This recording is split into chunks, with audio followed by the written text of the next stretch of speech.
All right, so today we're diving into open relationships. Jealousy in open relationships. Yeah, jealousy in open relationships. Um, and you've actually brought this really interesting outline. It's almost like someone's planned out a whole podcast series. Yeah, it's quite a detailed structure. It looks like they've put some thought into this. They have.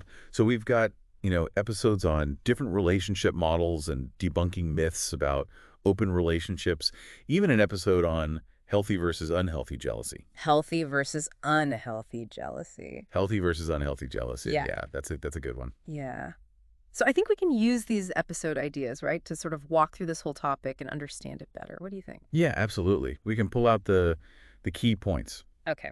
So the first episode on this outline, it's called Understanding Open Relationships. Kind of basic, Ryan, but I think there's a lot more to it than people might realize at first. Yeah, understanding open relationships. I think it's a good starting point. Yeah. Because it's a bit of an umbrella term. It is. Open relationships. Yeah. You've got things like polyamory. Which is like having multiple loving relationships. Yeah. Everyone knows what's going on. Everyone consents. And then you've got swinging, which is more, kind of casual sexual experiences with other couples. Mm-hmm. But the important thing is that, it's all about, every couple defines their own version of an open relationship. Yeah. Boundaries are really key here. Boundaries. That's so important. And they can look totally different, from one relationship to the next. They can.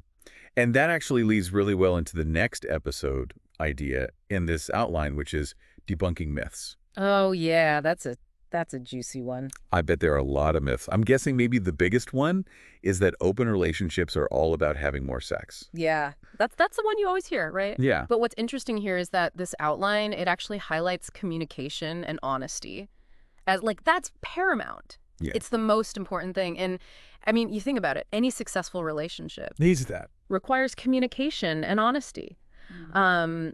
But even more so in open relationships where you're navigating all these kind of complex emotions and dynamics. Yeah, you've got more people involved. You've got more feelings to think about. Exactly. Absolutely. And I imagine if everyone's on the same page, it can actually lead to a stronger relationship. Yeah, I think so. Maybe even more fulfilling than traditional monogamy. Potentially. Yeah. But of course, even with the best communication, Even with the best communication. jealousy can still come up. Absolutely. It's a human emotion. It's a human emotion. Right. And that brings us to episode 3 in this outline, the nature of jealousy. So what I find fascinating here is that the outline actually talks about the difference between healthy and unhealthy jealousy. Right. So you're saying that not all jealousy Not all jealousy is bad. is necessarily a bad thing. Yeah. And it's important to remember that jealousy is a natural human emotion. Yeah, you can't just make it go away. You can't just eliminate it. Right. So the key is to understand what's causing it. Where is it coming from? Exactly. What's the root of the jealousy? So healthy jealousy, it can actually be a sign that something needs to be addressed in the relationship. Yeah, like maybe a boundary needs to be renegotiated. Exactly. It's like a chance to communicate, to grow. Unhealthy jealousy, though, that often stems from deeper insecurities or comparing yourself to others. Yeah, feeling inadequate. Exactly. Yeah, so communication is key overall. Yeah. But how do you actually have those conversations effectively Right. when jealousy does come up? How do you talk about it? Yeah, that's what episode 4 is all about. Okay. Communication is key. What does that actually look like? Yeah. So this outline really emphasizes regular check-ins with your partner Mm-hmm. and also, as life changes, Yeah. as things evolve. Yeah, these might change. You might need to revisit your boundaries, make sure that everyone's still feeling comfortable. And it also mentions creating a safe space where you can express your feelings, without being judged. Non-judgmental. Exactly. And that way, even those really tough conversations It'd be productive. can actually be productive. Yeah. But what happens when you've got that green-eyed monster? It just won't go away, Right. even when you're communicating well. Even with the best communication. Yeah. And that's where this episode 5 comes in, coping mechanisms.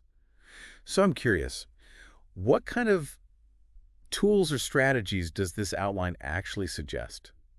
So it talks about, things like journaling, Okay. which can be really helpful, or even seeking therapy Mm-hmm.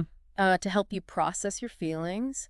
And it also talks about, reframing negative thoughts Oh, yeah. and practicing gratitude, because if you're constantly focusing on what you lack, Yeah. it's just going to intensify those feelings of jealousy. Absolutely. But if you can shift your perspective Hmm. and focus on what you appreciate in your life, you're more likely to feel content and secure. Absolutely. And I love that it's not about pretending that jealousy doesn't exist. Right. I Or bet normal. it's normal. But it's about having those healthy ways to manage it. Exactly. To work through it. Yeah. And relationships are a two-way street, right? For sure. So that's where I think this episode 6 comes in. Mutual support and trust. It can't just be one person doing all the work. Yeah. So this episode really highlights the importance of empathy. Yeah. And validation. Really being there for your partner, acknowledging their feelings. It's about reinforcing trust and, understanding that you're in this together. Celebrating each other's successes is a big one. Yeah. And providing that safe space to vent frustrations. Those things are really crucial to maintaining a strong foundation of trust. Yeah, it's like you're a team. Exactly. You're on the same team. Yeah, you're supporting each other, not tearing each other down when things get tough. Yeah. But, okay, let's be realistic. Sometimes jealousy can just be totally overwhelming. Yeah. Even in the healthiest of relationships. Even with all the right tools. Yeah. And that's where this last episode idea comes in. When to seek help.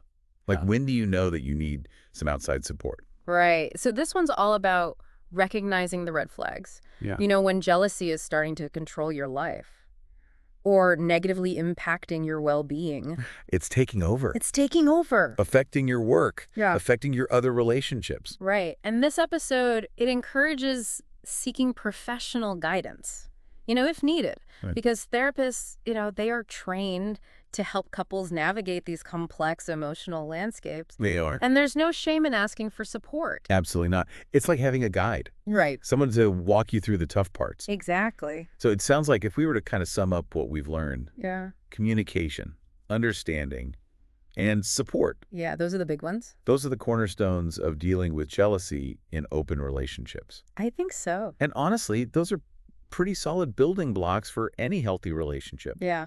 Whether you're exploring open relationships or not, Right. those principles are universal. They are universal. So if you're listening, here's something to think about. If this podcast series did exist, what other topics, what other experts would you want to hear from to really dive even deeper into jealousy and open relationships? What would help you on your own personal journey? That's a good question for the listeners. Yeah. Be curious to hear their thoughts. Yeah, me too.